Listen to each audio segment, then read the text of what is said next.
नमस्कार, मैं राकेश कुमार। हम पहुंचे हैं निर्दलीय प्रत्याशी इंद्रजीत सुहाग के पास और इनसे जानेंगे कि बेरी विधानसभा को लेकर उनके मन में क्या बातें हैं, क्या चाहते हैं। बेरी विधानसभा जहां से कांग्रेस का विधायक लगातार 6 बार बनता रहा है, मैं अब बेरी विधानसभा में आया तो बदहाली बेरी विधानसभा की किसी से छिपी नहीं है। वहीं निर्दलीय और पंचायती उम्मीदवार इंद्रजीत सुहाग जी हैं और लगातार इनके मन में ये टीस है कि बेरी विधानसभा का कैसे विकास हो, उन्नति हो, प्रगति हो। इसलिए ये राजनीति में आए और लगातार इनके मन में ये सवाल बनते रहते हैं कि क्यों बेरी विधानसभा का विकास नहीं हुआ, कौन है इसका जिम्मेदार। हम जानेंगे इंद्रजीत सुहाग के साथ। सर नमस्कार। नमस्कार भाई। सर लगातार आप विधानसभा को लेकर चिंतित दिखाई दे रहे हैं। बेरी विधानसभा की बात कर रहे, विधायक बने हैं यहाँ, सरकारें आई गई, लेकिन बेरी विधानसभा बदहाली के चरम शिखर पर रहा है। सबसे बड़ी बात यह है कि सर माता भीमेश्वरी देवी का मंदिर है जो कि हिस्टोरिकल है, ऐतिहासिक है, कई हजार वर्ष पुराना है। उसके आसपास देखें, बेरी विधानसभा के गांव में देखें, खुद विधायक रघुवीर सिंह कादियान जो हैं उनका गांव देखें, बदहाल है सर। पता नहीं सड़कें हैं, सड़कों में गड्ढे हैं या गड्ढों में सड़क है। तो क्या अब आप आए हैं, क्या विजन रहेगा बेरी विधानसभा की उन्नति करने का? सर आप बताइए। देखो ये चीज पहले तो हमको कादन साहब से पूछना चाहिए। हमारे रघुवीर जी जो हैं जी, उन्होंने 25 साल में जो किया है, ये सवाल आप पहले उनसे पूछना चाहिए कि भाई ऐसा क्यों हो रहा है, ये क्या कारण है कि गड्ढों में सड़क में गड्ढे क्यों हैं जी। तो ये जो अच्छा जवाब तो आप वो दे सकते हैं मेरे से बेटर। तो मेरे से जब ये जवाब तब मांगे आप जब मेरे को एक बार मौका दें और फिर मैं बताऊं कि गड्ढों में सड़क है या सड़क पे गड्ढे हैं। सर छत्तीस बिरादरी का आपको लगातार सहयोग मिल रहा है, समर्थन मिल रहा है। मैंने देखा है आपकी जनसभाओं को। आपकी जनसभाओं में एक बिरादरी नहीं, 36 बिरादरी के लोग आते हैं, फूल मालाओं, नोटों की मालाओं से आपका स्वागत करते हैं। तो कहीं ना कहीं बेरी विधानसभा में ये उम्मीद तो है कि इंद्रजीत सुहाग ही बेरी हल्के का विकास करवा सकेगा। देखो भाई, पहले तो मैं खुद ही हम जात पात पर विश्वास नहीं रखते जी कि कौन जाति का किस जाति का, हमारे लिए सब बराबर हैं। हम भगवान ने एक जैसे पैदा किए, ऊपर से सब एक बड़ी बात है। यहाँ पर हमको जातियों में बांट दिया जाता है और ये पॉलिटिक्स जो है ना, पॉलिटिकल जो पार्टियां हैं यही जातियों में बांटते हैं कि कांग्रेस पंडितों की है या ये बनिया बीजेपी की है, ये हमको बांट दिया गया इधर।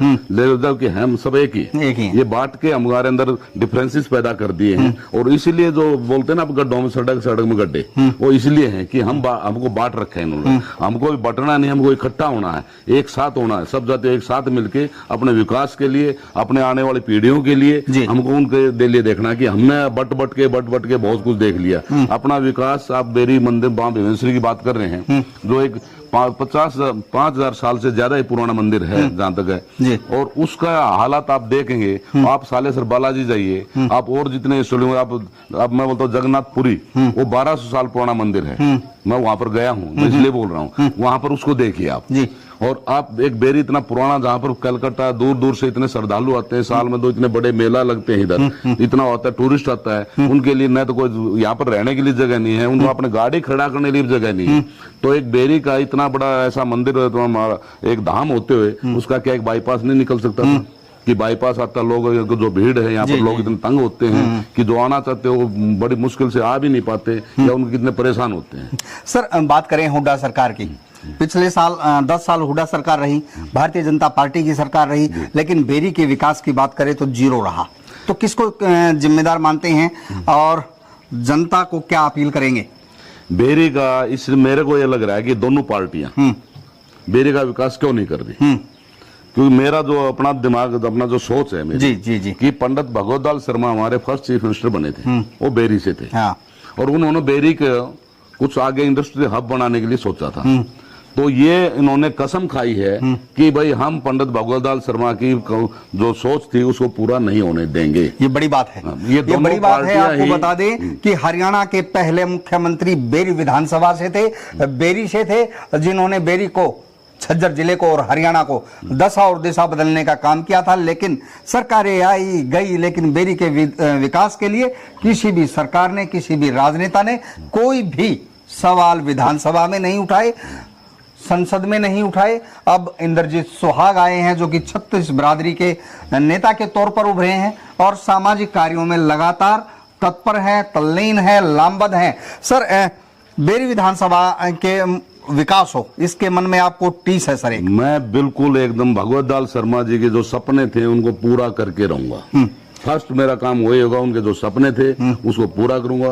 बेरोजगार और रोजगार दिलाऊंगा, अपने लिए कॉलेज बनवाएंगे, महिलाओं के लिए उच्च शिक्षा कॉलेज बनवाएंगे, और बेटियों को जो हम अब बसों में जा रही हैं वो हम सोचेंगे कि वो अपनी साइकिल पे अपने कॉलेज में पहुंचे, उसको बस की जरूरत ही ना पड़े। ऐसा टाइम हम लाए। सर आपने 2 बसें लगाई हैं लड़कियों के लिए, उच्च शिक्षा के लिए, आपकी बड़ी सोच है। बेटी बचाओ बेटी पढ़ाओ का जो नारा सरकारें दे रही हैं उसको आपने सार्थक रूप में इंद्रजीत सुहाग ने पूरा किया है। क्योंकि मैंने देखा था, बेटियों से बात भी की थी, उनसे सवाल भी किए थे कि ये जो बस सेवाएं हैं, जो रोडवेज दूर दराज तक गांव में नहीं पहुंच पाती, वहां पर इंद्रजीत सुहाग की बसें पहुंच रही हैं। बेटियों को यूनिवर्सिटी में रोहतक जाने के लिए, विभिन्न कॉलेजों में जाने के लिए लगातार बसें जा रही हैं। सर बेटियों ने कहा था कि हम अपने परिवार से भी अपील करेंगे कि इंद्रजीत सुहाग को वोट दें। सर भारतीय जनता पार्टी के भी प्रत्याशी हैं, एक प्रत्याशी जो है अमित है, वो भी हैं, तो वो निर्दलीय है। भारतीय जनता पार्टी के प्रत्याशी जो हैं ये अपने संजय जी हैं। तो किस तरह से देखते हैं आप, कंपेयर करें तो? मैं पहले आपकी बात को जवाब दूंगा। पहले आपने जो बसों के बारे में बताया कि मैंने बस लगाई है, लेकिन कुछ बस लगाई बेटियों को फायदा हुआ है, उसके पेरेंट्स को भी ये लगा कि मेरी बेटियां सेफ जाने ले। लेकिन कुछ ऐसे आदमी हैं जो आप बोलते हैं उनका नाम मैं लूंगा नहीं, क्या हो, जो गिने चुने आते हैं ना हर गांव में 5-10 आदमी। हाँ, ये तो होते हैं सर। वो होते हैं कि ये बस लगाई अपने उसके लिए कि भाई पॉलिटिकल के लिए, उसके इंप्रेशन के लिए। मैं उनको ये बोलता हूँ भाई ठीक है, उनकी बात सच है कि मैं इसके लिए लगा, मैं मान लेता हूँ उनकी बात सच है।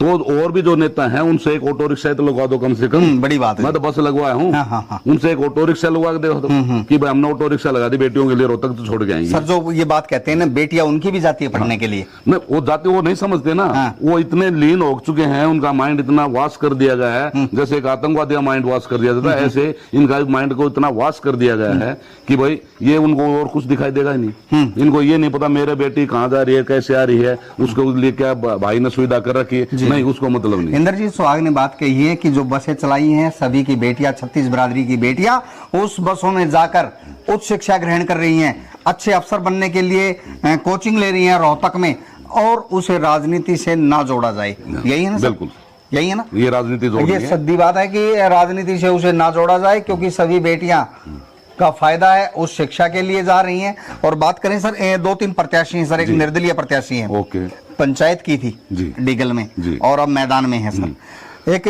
बादली विधानसभा से पहले चुनाव लड़ा है संजय कबलाना जी ने, वो भी आपकी टक्कर में, किस तरह देखते हैं?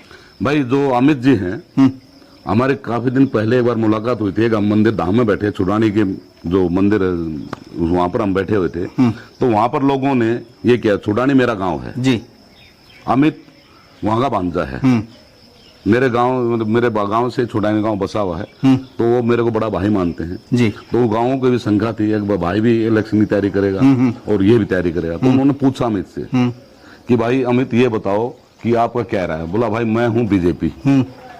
अच्छा, मैं बीजेपी का टिकट लेके आऊंगा तो लड़ूंगा। मैं इस धाम पे बैठ के आप लोगों सबके सामने बोल रहा हूँ मैं कि मैं कहूंगा और टिकट पे लड़ूंगा, मैं इसमें नहीं। तो उसने टिकट के लिए खूब दौरादारी भागाभागी खूब किया है, 5 साल से वो बीजेपी का टिकट नहीं अच्छा कार्य करता रहा है जी। लेकिन बीजेपी ने उसको इस लायक नहीं समझा कि वो हमारे टिकट के लायक जी। तो बीजेपी ने उसकी टिकट को रिजेक्ट किया है। तो वो ऑलरेडी रिजेक्ट बीजेपी से हो चुके हैं जी, वो हमारे हो ही नहीं सकते। और बीजेपी को हमारे हल्का वासियों ने या हमारे झज्जर वासियों ने पूरा रिजेक्ट कर रखा है।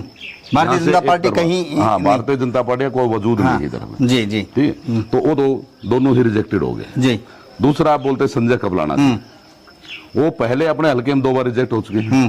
तो क्या बेरी की ऐसा है कि बेरी की जनता की रिजेक्ट पीस को लेगी क्या? उनके पास अपने सिलेक्टेड पीस नहीं है, वो रिजेक्ट पीसों को यूज करेंगे कि रिजेक्ट को वहां से रिजेक्ट हो गया और उसको हम यूज करेंगे जी। नहीं, बेरी की जनता बहुत समझदार है, वो अपने सिलेक्टेड भाइयों को लेंगे, वो रिजेक्टेड को रिजेक्ट ही कर दिया उन्होंने। बड़ी बात कह दी है इंद्रजीत सुहाग ने कि सिलेक्टेड माल ही बेरी में रहेगा, सिलेक्टेड भाईचारा ही बेरी में रहेगा, और रिजेक्टेड जो उम्मीदवार हैं उनको दरकिनार करने का काम बेरी की बहादुर जनता करेगी। आपको बता दें कि सीधी टक्कर कांग्रेस और निर्दलीय प्रत्याशी पंचायती जो प्रत्याशी हैं इंद्रजीत सुहाग के बीच में सीधी टक्कर है और 36 बिरादरी का भाईचारा इंद्रजीत सुहाग के साथ है। इनके सामाजिक कार्य जो करवाए हैं उनकी गिनती है, वे टिप्स पे गिने जा सकते हैं। 36 बिरादरी के लोगों का काम इन्होंने किया है और 36 बिरादरी की जनता का समर्थन पूरी तरह से इंद्रजीत सुहाग के साथ है। बात करने के लिए शुक्रिया सर, बहुत बहुत धन्यवाद, थैंक यू।